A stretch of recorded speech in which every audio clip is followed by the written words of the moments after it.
السلام علیکم ورحمۃ اللہ وبرکاتہ۔ ان الحمد للہ نحمده ونستعینه ونستغفره ونؤمن به ونتوکل علیہ ونعوذ باللہ من شرور انفسنا ومن سیئات اعمالنا من يهده اللہ فلا مضل له ومن يضللہ فلا هادی له۔ اشہد ان لا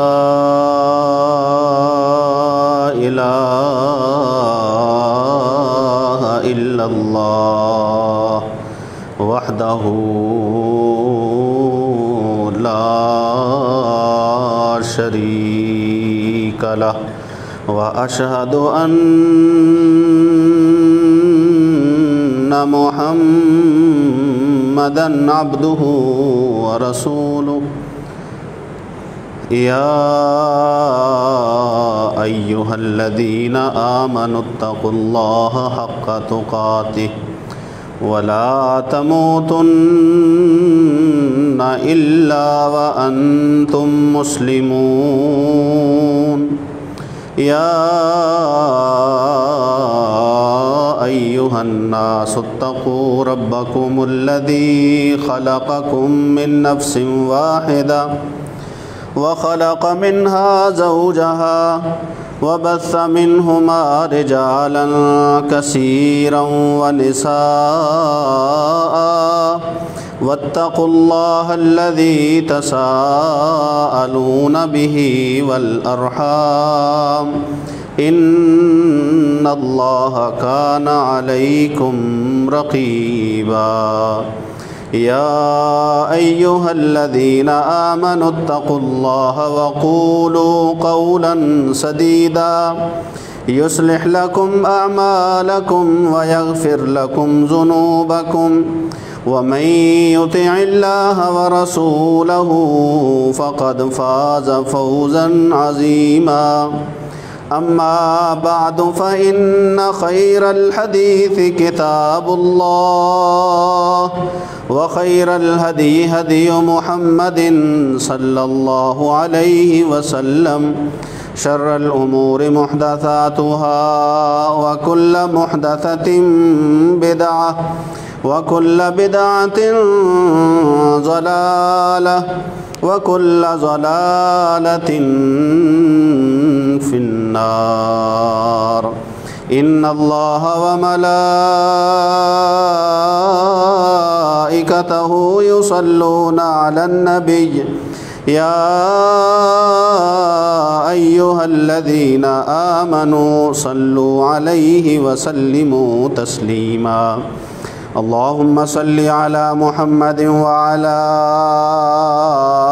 آل محمد کما صلیت علی ابراہیم وعلی آل ابراہیم انک حمید مجید۔ اللہم بارک علی محمد وعلی آل محمد کما بارکت علی ابراہیم وعلی آل ابراہیم انک حمید مجید۔ اعوذ باللہ السمیع العلیم وبوجہہ الکریم وسلطانہ القدیم من الشیطان الرجیم من ہمزہ ونفخہ ونفثہ بسم اللہ الرحمن الرحیم۔ وَلِكُلِّ أُمَّةٍ جَعَلْنَا مَنسَكًا لِيَذْكُرُوا اسْمَ اللَّهِ عَلَى مَا رَزَقَهُم مِّن بَهِيمَةِ الْأَنْعَامِ فإلهكم إله واحد فله أسلموا وبشر المخبتين الذين إذا ذكر الله وجلت قلوبهم والصابرين على ما أصابهم والمقيم الصلاة ومما رزقناهم ينفقون والبدن جعلناها لكم من شعائر الله لكم فيها خير فاذكروا اسم الله عليها صواف فإذا وجبت جنوبها فكلوا منها وأطعموا القانع والمعتر كذلك سخرناها لكم لعلكم تشكرون لن ينال الله لحومها ولا دماؤها ولكن يناله التقوى منكم كذلك سخرها لكم لتكبروا الله على ما هداكم وبشر المحسنين.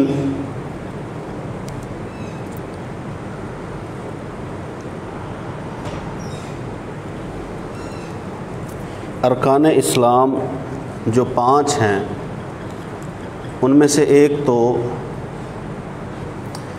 اقرار شہادتین ہے اور باقی جو 4 ہیں وہ عبادات ہیں، اور ان عبادات کو اللہ رب العزت نے ایک بہترین ترتیب میں رکھا ہے۔ 2 عبادات کا تعلق انسان کے بدن سے ہے اور 2 کا تعلق مال سے ہے۔ 2 جمع 2 کی ترتیب ایسے، اور 2 عبادتیں وہ ہیں جو ہر ایک پہ فرض ہیں، اور 2 عبادات وہ ہیں جو صاحب نصاب یا صاحب استطاعت پہ فرض ہیں۔ 2 جمع 2 کی تقسیم ایسے۔ 3 عبادتیں وہ ہیں کہ جن کا وقت تو مقرر ہے لیکن جگہ کی کوئی قید نہیں۔ نماز وقت مقرر ہے، روزے رمضان میں فرض ہیں، زکوٰۃ سال گزرنے کے بعد ہے، لیکن ان کی جگہ کا تعین نہیں ہے۔ اور ایک عبادت ایسی ہے جس کا وقت بھی مقرر ہے اور اس کی جگہ کا بھی تعین ہے، حج بیت اللہ۔ یہ 3 جمع 1 کی تقسیم ایسے ہے، اور نصاب، صاحب نصاب ہونا اور صاحب استطاعت ہونا، ان دونوں چیزوں میں فرق ہے۔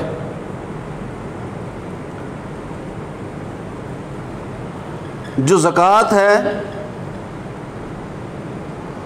اس کے لیے صاحب نصاب ہونا ضروری ہے، اور جو حج بیت اللہ ہے اس کے لیے صاحب استطاعت ہونا ضروری ہے۔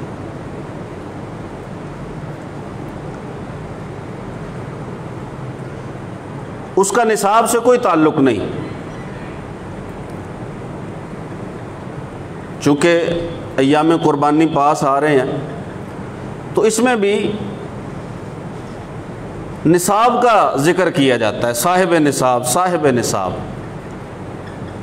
قربانی سے نصاب کا کوئی تعلق نہیں، قربانی سے بھی استطاعت کا ہی تعلق ہے۔ استطاعت ہے چاہے نصاب نہیں بھی تو قربانی کرے گا، استطاعت کا تعلق ہے۔ اب اللہ رب العزت نے عبادتوں کو بڑی ہی خوبصورتی کے ساتھ تقسیم فرمایا ہے، ان کی ترتیب لگائی ہے۔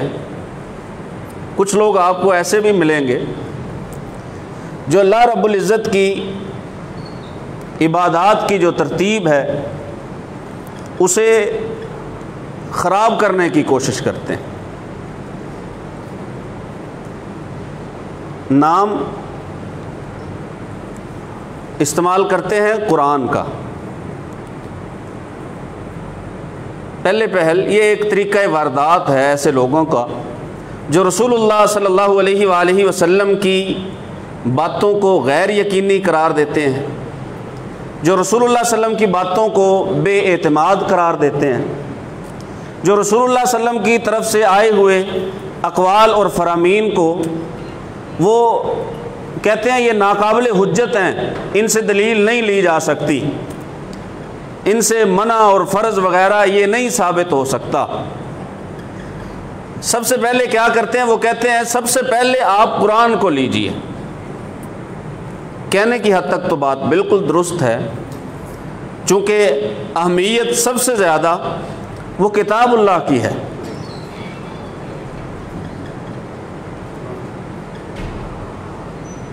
سب سے پہلے تو یہی کہتے ہیں کہ جی سب سے پہلے قرآن مجید کو لیجئے، بعد میں آپ جو ہے نا وہ حدیث کی طرف آئیے یا صحابہ کرام رضوان اللہ علیہم اجمعین کے جو اجتہادات ہیں یا صحابہ کا جو اجماع ہے پھر آپ اس طرف آئیے۔ کہنے کی حد تک بات ٹھیک ہے، لیکن یہ لوگ یہاں پہ رکتے نہیں ہیں۔ رکنا انہوں نے کہاں جا کے ہوتا ہے؟ رکنا انہوں نے وہاں جا کے ہے، یہ کہتے ہیں جو قرآن میں ہے بس وہی ہے، سوائے قرآن کے اور کچھ بھی دین نہیں ہے۔ قربانی آ رہی ہے تو احکام قربانی میں، مسائل قربانی میں یا وجوب قربانی میں یہ لوگ ضرب لگانے کی، قدغن لگانے کی کوشش کرتے پائے جائیں گے۔ بعض نے تو بیانات داغ بھی دیے ہیں کہ قرآن مجید میں قربانی کا تذکرہ ہی نہیں ہے۔ لیکن اس سے پہلے ایک اور بات، بڑی ہی ملمہ سازی کے ساتھ باتوں کو پینٹ بڑا اچھا کر کے آپ کے سامنے پیش کریں گے۔ مثلا کہیں گے اتنے لوگ قربانی کرتے ہیں، ان پہ اتنے زیادہ اخراجات آتے ہیں، شمار بتاتے ہیں باقاعدہ آپ کو کہ اتنے اخراجات آتے ہیں، اگر اتنے پیسوں کے ساتھ قربانی نہ کی جائے لیکن غرباء کی مدد کر دی جائے، یہی پیسے فقراء پہ تقسیم کر دیے جائیں تو یہ بڑی اچھی بات ہے، کہنے کو بڑی اچھی بات۔ حضرت علی المرتضیٰ رضی اللہ تعالی عنہ، ان کے سامنے ایک بندے نے بات کی، انہوں نے کہا جی یہ جو قرآن ہے نا یہ حکم ہے، اسی سے فیصلہ لیا جائے گا، اسی سے فیصلہ کروایا جائے گا۔ اب بات کہنے کو بڑی اچھی ہے۔ علی المرتضیٰ رضی اللہ تعالیٰ عنہ نے فرمایا جس علی المرتضیٰ کو رسول اللہ صلی اللہ علیہ وسلم نے علم کا دروازہ قرار دیا ہے اور جن کی فقاہت کے چرچے ہیں، جن کے بارے میں جناب عمر بن خطاب رضی اللہ تعالیٰ عنہ نے فرمایا کہ اگر آج علی رضی اللہ تعالیٰ نہ ہوتے تو عمر تو ایسا فیصلہ کر دیتے کہ ہلاکت میں جا کے منتج ہوتا۔ اب ان کی فقہ اور ان کا فہم، انہوں نے کہا کلمۃ حق ارید بہا الباطل، بات حق ہے لیکن مراد اس سے باطل لیا جا رہا ہے۔ بات درست ہے، اس بات کی مراد غلط ہے۔ قرآن حکم، کون نہیں کہتا کہ قرآن حکم ہے؟ قرآن فیصلہ کرے گا، قرآن فیصلہ کن ہے، اس میں تو کوئی دو رائے ہے ہی نہیں۔ ایسے ہی فقراء کی مدد کی جائے، غریبوں پہ تقسیم کیا جائے، یہ نعم البدل ہے، بجائے اس کے کہ بندہ جانور ذبح کرے، اس پہ اتنا خرچہ ہوتا ہے، پھر علائشیں ہوتی ہیں، گوشت ضائع ہوتا ہے۔ وہ پہلے کسی دور میں ہو سکتا ہے ضائع ہوتا ہو، آج کل تو گوشت کی ایک بوٹی بھی ضائع نہیں ہوتی، انتڑیاں بھی ضائع نہیں ہوتی، کھال بھی ضائع نہیں ہوتی، حتیٰ کہ خون کو بھی جمع کیا جاتا ہے مرغیوں وغیرہ کی خوراک تیار کرنے کے لیے۔ یہ خون جو ہے نکلا ہوا، اسے بھی ضائع نہیں ہونے دیا جاتا، لیکن بات یہی کرتے ہیں کہ دیکھیں جی علائش ہوتی ہے، پھر گوشت ضائع ہوتا ہے، اتنے زیادہ اخراجات آتے ہیں، یہی رقم جو ہے وہ غرباء پہ تقسیم کی جائے تو بڑی اچھی بات ہے۔ کہنے کی حد تک بڑا اس کے اوپر میٹھا جو ہے وہ پینٹ اور کوٹ کیا ہوا ہے کہ بات بڑی اچھی ہے، غریبوں کا خیال رکھا جائے، لیکن غریبوں کا خیال رکھنے کے لیے پورا سال پڑا ہے۔ جس عبادت کو اللہ نے جس ترتیب کے ساتھ بیان کر دیا ہے، آپ کو وہ ترتیب بدلنے کی اجازت نہیں ہے۔ عمر بن خطاب رضی اللہ تعالیٰ عنہ کا فرمان ہے، بعض اسے رسول اللہ صلی اللہ علیہ وسلم کی طرف بھی منسوب کرتے ہیں کہ یہ مرفوع حدیث ہے کہ جو شخص استطاعت ہونے کے باوجود حج نہیں کرتا، اللہ کو کوئی پرواہ نہیں یہودی ہو کے مرے یا عیسائی ہو کے مرے، اب استطاعت ہے لیکن حج نہیں کرتا، یہ فرمان ہے رسول اللہ صلی اللہ علیہ وسلم کا یا عمر بن خطاب رضی اللہ تعالیٰ عنہ کو، دونوں صورتوں میں بیان کیا جاتا ہے۔ آپ دیکھیے کہ اگر یہی بندہ امیر بندہ سوچ لے کہ حج پہ نہیں جاتے، سفر ہے، پھر اتنے دن وہاں پہ جا کے رہنا ہے، پھر وہاں پہ تھکاوٹ ہے، مصروفیت ہے، بہت سارے کام ہیں، پھر رش بہت ہوتا ہے، آج کل تو محدود کر دیا گیا ہے۔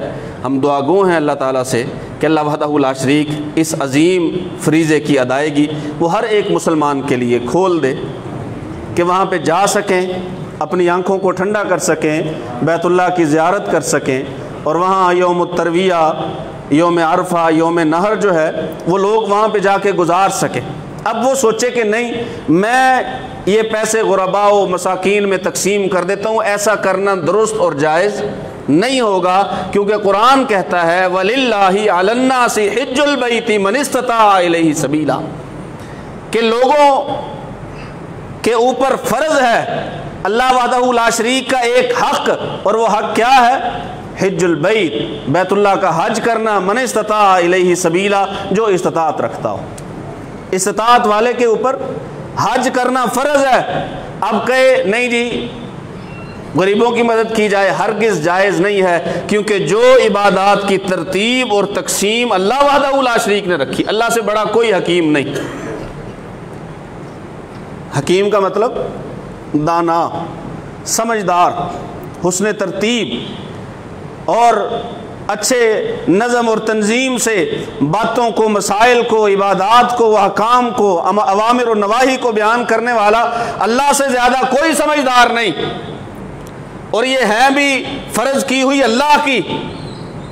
ایسے تو آپ ساری عبادتوں کی شکلیں جو ہے انہیں بدلنا اور ان شکلوں کو بگاڑنا شروع کر دیں گے کہ جی نماز نہ پڑھو، اتنے ٹائم میں کوئی حسن اخلاق کا کام کر لو، کوئی لوگوں کی مدد کر دو، راستے سے تکلیف دہ چیزوں کو ہٹا دو، کسی کے لیے اتنی دیر پانی کا بندوبست کر دو، بڑی اچھی بات ہے، کسی کے لیے سائے کا بندوبست، بات بڑی اچھی ہے، لیکن یہ عبادات کے ٹائم میں ہی کیوں ہے؟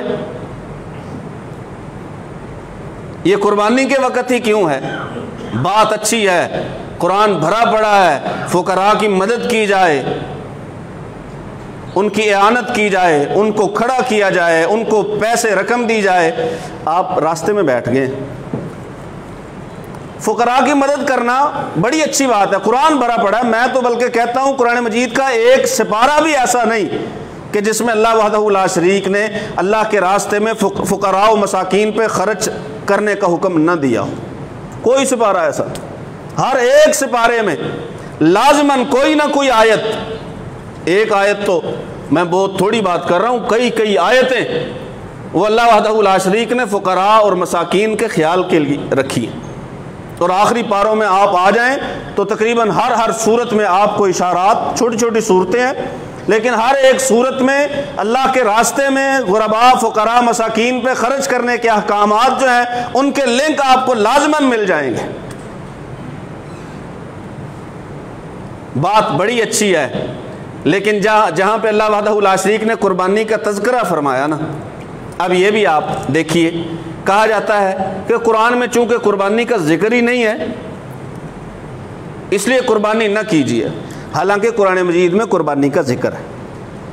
ایک اور بات میں آپ کو ایسے لوگوں کی بتاتا ہوں، وہ کہتے ہیں دوران حج تو قربانی کرنا ٹھیک ہے، دوران حج اگر حاجی قربانی کرتا ہے وہ تو ٹھیک ہے، درست ہے، ایک فرض ہے، اس فرض کا ایک حصہ ہے قربانی کرنا.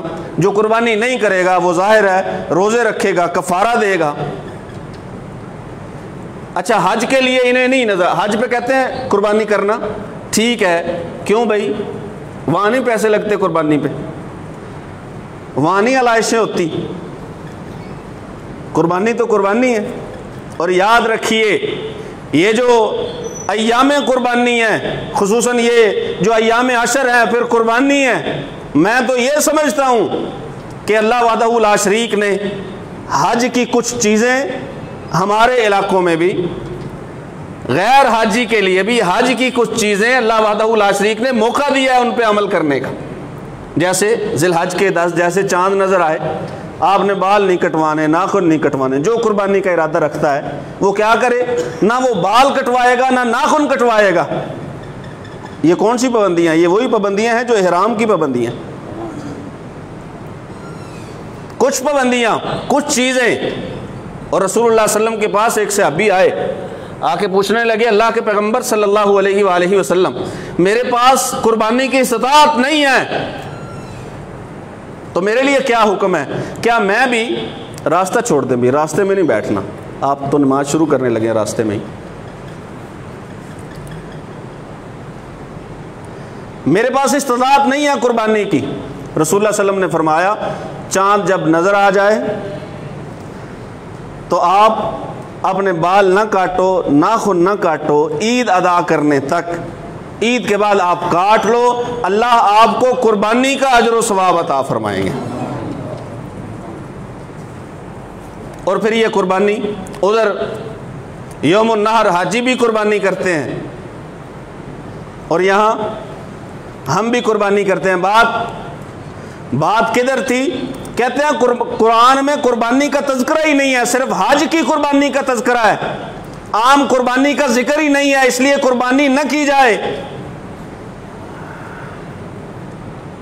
اچھا بہت سارے لوگ، چونکہ ہم میں سے اکثر جو ہیں، اکثریت، اور یہ بات میں علی وجہ البصیرہ کہتا ہوں، ہم میں سے اکثریت قرآن مجید کے اسباق سے ناواقف ہے،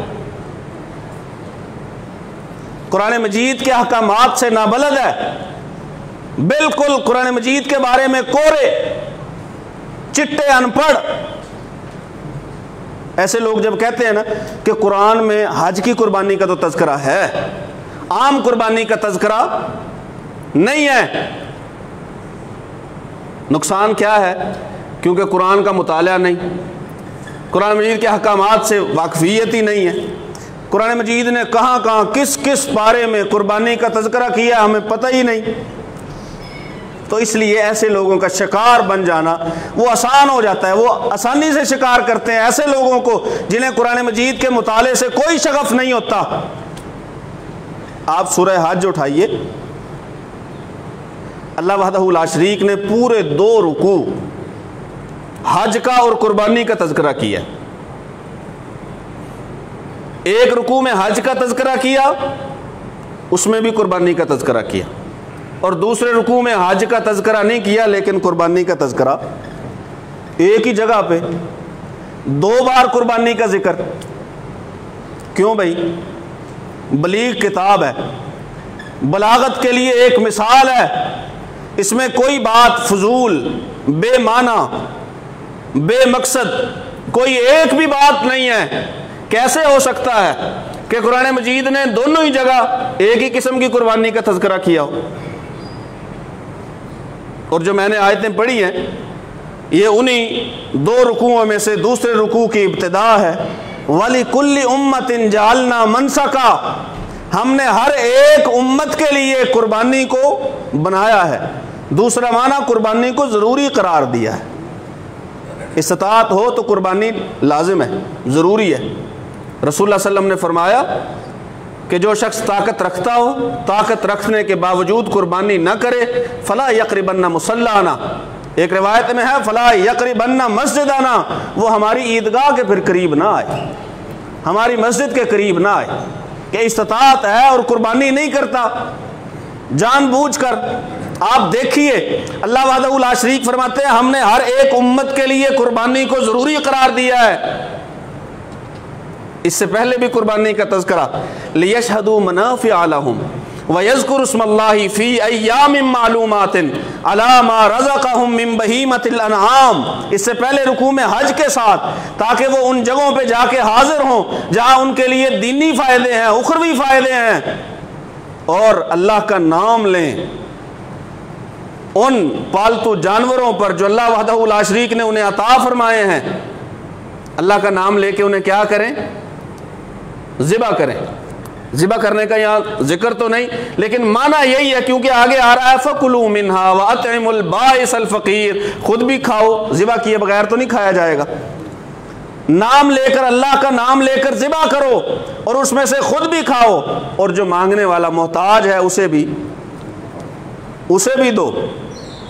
اللہ سے زیادہ غرباء کا خیال رکھنے والا کون ہو سکتا ہے؟ اللہ وحدہ لا شریک نے یہاں بھی کھاؤ بھی اور کھلاؤ بھی. 2 حصے اللہ تعالیٰ نے گوشت کے کتنے حصے کرنے ہیں؟ 2. اپنی مرضی سے، کوئی خاص تقسیم نہیں ہے کہ 3 برابر برابر برابر. کہیں پہ شریعت نے آپ کو پابند نہیں کیا. آپ کو جتنا چاہیے رکھیں، آپ سارا رکھنا چاہیں ضرورت ہے آپ کو سارا رکھ لیں. اگر آپ سارا تقسیم کرنا چاہیں سارا تقسیم کر دیں، کوئی پابندی نہیں. اللہ وحدہ لا شریک فرماتے ہیں خود بھی کھاؤ، مانگنے والے محتاجوں کو بھی دو. یہ حج کا تذکرہ ہے. اور اگلے رکوع میں قربانی ہے کیا؟ لِيَذْكُرُوا اسْمَ اللَّهِ عَلَىٰ مَا رَزَقَهُم مِّن بَهِيمَةِ الْأَنْعَامِ، تاکہ وہ اللہ کا نام لیں ان پالتو جانوروں پر جو انہیں اللہ وحدہ لا شریک نے عطا فرمائے ہیں. فَإِلَٰهُكُمْ إِلَٰهٌ وَاحِدٌ. قرآن مجید میں جو لفظوں کی یا آیتوں کی ترتیب ہے ان میں اپنا ایک حسن ہے، ان کے اندر اپنی ایک فقہ، اپنی ایک فہم اور سمجھ ہے. اللہ وحدہ لا شریک فرماتے ہیں معبود تمہارا ایک ہی ہے، معبود تمہارا ایک ہی ہے، اسی کی فرما برداری کرو. فرما برداری کیا ہے؟ کہ جو جانور اللہ نے دیے ہیں ان کو اللہ کا نام لے کر ذبح کرو. لِيَذْكُرُوا اسْمَ اللَّهِ عَلَىٰ مَا رَزَقَهُم مِّن بَهِيمَةِ الْأَنْعَامِ فَإِلَٰهُكُمْ إِلَٰهٌ وَاحِدٌ فَلَهُ أَسْلِمُوا. تمہارا معبود ایک ہے، اسی کی بات مانو.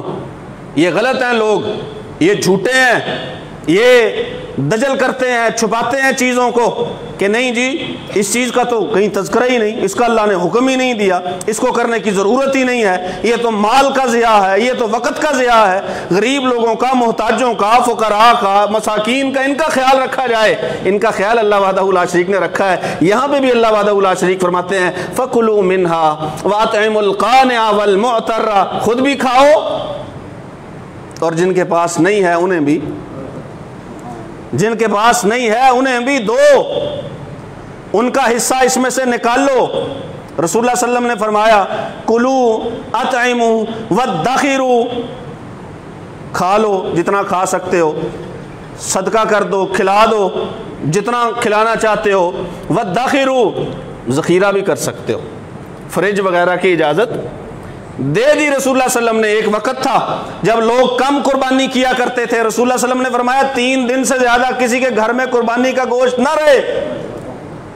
لیکن جب پھر بعد میں پوچھا گیا فرمایا کھاؤ، کھلاؤ اور ذخیرہ کرو. اب ذخیرہ کرنے کی کوئی ممانعت نہیں. مسند احمد میں ایک حدیث ہے، حضرت علی المرتضیٰ رضی اللہ تعالیٰ عنہ نے حضرت فاطمہ رضی اللہ تعالیٰ عنہ کو کہا تھا. انہوں نے جب قربانی کے دن کئی گزرنے کے بعد انہیں گوشت پیش کیا، انہوں نے کہا میں تو نہیں کھاؤں گا کیونکہ رسول اللہ صلی اللہ علیہ وسلم نے منع کر رکھا ہے کہ 3 دن سے زیادہ نہیں قربانی کا گوشت کھایا جائے گا. پیغمبر نے منع کیا ہے.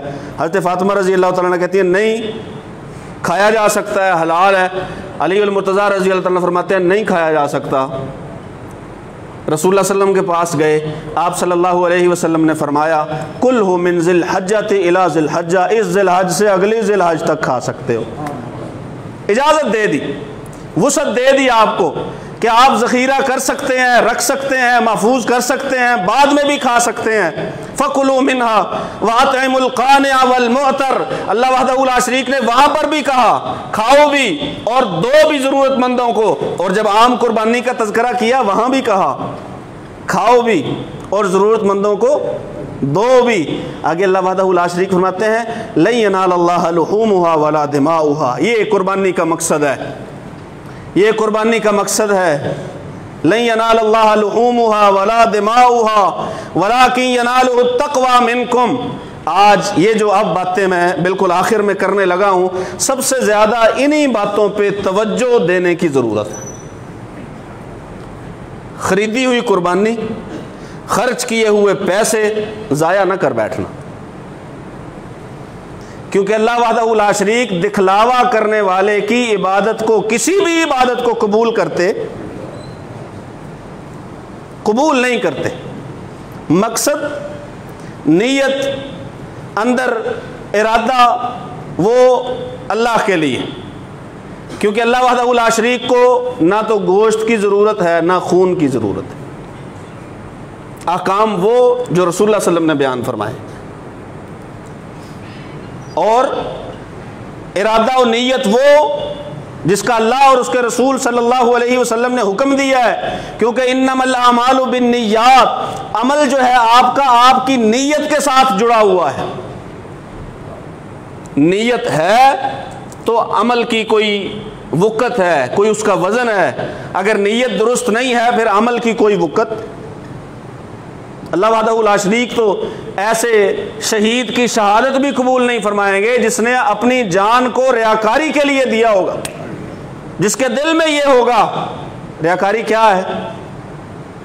کہ بندہ جانور خرید کے لائے اور سوچے کہ اسے جو فلاں جو ہے وہ دیکھے گا، یا لوگ دیکھیں گے تو کیا کہیں گے، لوگ دیکھیں گے۔ صحابی سے سوال کیا گیا رسول اللہ صلی اللہ علیہ وسلم کے دور میں قربانی کیسے ہوا کرتی تھی؟ کہا ایک شخص ایک بکری لے آتا، پورے گھر والوں کی طرف سے ذبح کر دیتا، یا دو لے آتا، پورے گھر والوں کی طرف سے ذبح کر دیتا، پھر جو ہے لوگ فتباہ الناس، یہ اگر آ گیا نا ایک دوسرے پر فخر، فتباہ الناس، پھر لوگ جو ہے وہ فخر کی دوڑ میں پڑ گئے، ایک دوسرے پہ اونچا نظر آنے کے لیے بھاگنے لگے۔ تو اب وہ حالت ہے جو آپ دیکھ رہے ہو، اب بھی وہی حالت ہے جو آپ، وہ حالت ہے جو آپ دیکھ رہے ہیں، آپ کے سامنے ہے۔ فتباہ الناس، یہ اگر آ گیا دل میں فخریہ طور پہ کہ میں نے یہ جو میں نے لیا ہے، مجھے کوئی جب اس کے بارے میں بات کرے گا کہ بڑا اچھا ہے، بڑا زبردست ہے، تو پھر دل میں جو ہے نا وہ جو محسوس ہوگا نا وہ فخر ہے۔ لَن يَنَالَ اللَّهَ لُحُومُهَا وَلَا دِمَاؤُهَا، یاد رکھو جانور جتنے مرضی کرو، زیادہ کرنے کی اجازت ہے، اس میں کوئی دو رائے نہیں ہے کہ زیادہ بندہ کر نہیں سکتا، ایک ہی کرے گا، نہیں کریں جتنی مرضی۔ رسول اللہ صلی اللہ علیہ وسلم نے ایک ہی موقع پہ 100 اونٹ بھی اپنی طرف سے قربان کیے، 100 اونٹ بھی قربان کیا، لیکن یہ بات ذہن میں رکھیں کہ عمل نیت کے ساتھ ہے، لیتے ہوئے، خرچ کرتے ہوئے، خریدتے ہوئے، اسے پالتے یا کھلاتے ہوئے، اسے راستوں میں چلاتے پھراتے ہوئے، ایک ہی بات کہ میں نے بس اللہ کے لیے لیا ہے۔ اللہ اسے قبول ہے ہی وہ جو اللہ کے لیے لیا جائے، اللہ کے راستے میں۔ ان صلاتی و نسکی و محیایا و مماتی للہ رب العالمین، نماز، قربانی، مرنا، جینا وہ ایک اللہ کے لیے۔ فصلی لربک ونحر، اگر آپ نے نماز پڑھنی ہے وہ بھی اللہ کے لیے، اور اگر قربانی کرنی ہے وہ بھی اللہ کے لیے۔ لن ینال اللہ لحومها ولا دماؤها، چونکہ حکم اللہ کا ہے، حکم اس کے رسول کا ہے، لہٰذا احکامات وہ جو رسول اللہ صلی اللہ علیہ وسلم نے دیے، اور نیت وہ جس کا اللہ اور اس کے رسول صلی اللہ علیہ وسلم نے حکم دیا۔ لن ینال اللہ لحومها ولا دماؤها ولکن ینالہ التقوی منکم، تقوی پہنچتا ہے۔ انما یتقبل اللہ من المتقین، فرمایا آدم کے 2 بیٹوں کا تذکرہ کرو، جب دونوں نے اللہ کا تقرب حاصل کرنے کے لیے قربانی کی، ایک کی قبول ہوئی دوسرے کی قبول نہ ہوئی۔ جس کی قبول نہ ہوئی اس نے کہا تجھے قتل کر دوں گا، اس نے کہا قتل کس وجہ سے کرو گے؟ انما یتقبلُ من المتقین، اللہ متقی لوگوں کی قربانی قبول کرتا ہے۔ اگر تقوی نہیں ہے، نیت خالص نہیں ہے، اس چیز کی سب سے زیادہ ضرورت ہے آج اس دور میں، جب ہر ایک چیز کو دکھانے کے لیے، ہر ایک چیز کی تشہیر کرنے کے باقاعدہ تصویریں لی جاتی ہیں، اور ان تصویروں کو فخریہ طور پہ جانور کے ساتھ، جانور کی بھی اور ساتھ اپنی بھی، انہیں فخریہ طور پہ پھیلایا جاتا ہے، نشر کیا جاتا ہے۔ اور کس لیے نشر کیا جاتا ہے؟ داد تحسین وصول کرنے کے لیے۔ پھر نیچے دیکھتا ہے کس نے کیا لکھا ہے، کہ اب ظاہر ہے کوئی بری بات تو لکھے گا نہیں۔ وَالْبُدْنَ جَعَلْنَاهَا لَكُم مِّن شَعَائِرِ اللَّهِ، قربانی کے بارے میں کوئی بری بات کیوں لکھے گا؟ ہر کوئی اچھی بات ہی لکھے گا، یہ شاعر اللہ ہیں، ان کو برا کوئی نہیں کہے گا۔ لیکن یہ پڑھتا رہے گا یا لوگوں کی باتیں سنتا رہے گا اور پھولتا رہے گا، یہ ریاکاری کے زمرے میں آتا ہے۔ خدا را اس چیز سے بچیے، اس چیز سے پرہیز کیجیے۔ ینالہ التقوی منکم، اللہ وحدہ لا شریک کو چاہیے بھی تقوی، وہ قبول بھی تقوی کی ہی کرے گا۔ تقوی کے علاوہ اگر کسی اور شکل میں اس کے سامنے کوئی بھی چیز جائے گی تو وہ اسے قبول کرے گا نہیں۔ کسی چیز کو قبول کرنا یا مردود کرنا یہ اللہ وحدہ لا شریک کے لیے بڑی آسان بات ہے، اس کے لیے کوئی مشکل نہیں ہے۔ تو یہ جو ہے قربانی، اس کے جو احکام ہے قرآن مجید سے، قربانی کا جو ثبوت ہے، جو لوگ کہتے ہیں کہ قربانی نہیں کرنی چاہیے بلکہ اس کے پیسے غرباء و مساکین کو دینے چاہیے، ان چند چیزوں کا میں نے مختصر سے وقت میں تذکرہ کیا ہے۔ انشاءاللہ اگلا جمعہ بھی اسی عنوان پہ ہی ہوگا۔ اللہ وحدہ لا شریک سے دعا ہے اللہ سن سمجھ کر عمل کی توفیق نصیب فرمائے۔ وما علیہ السلام۔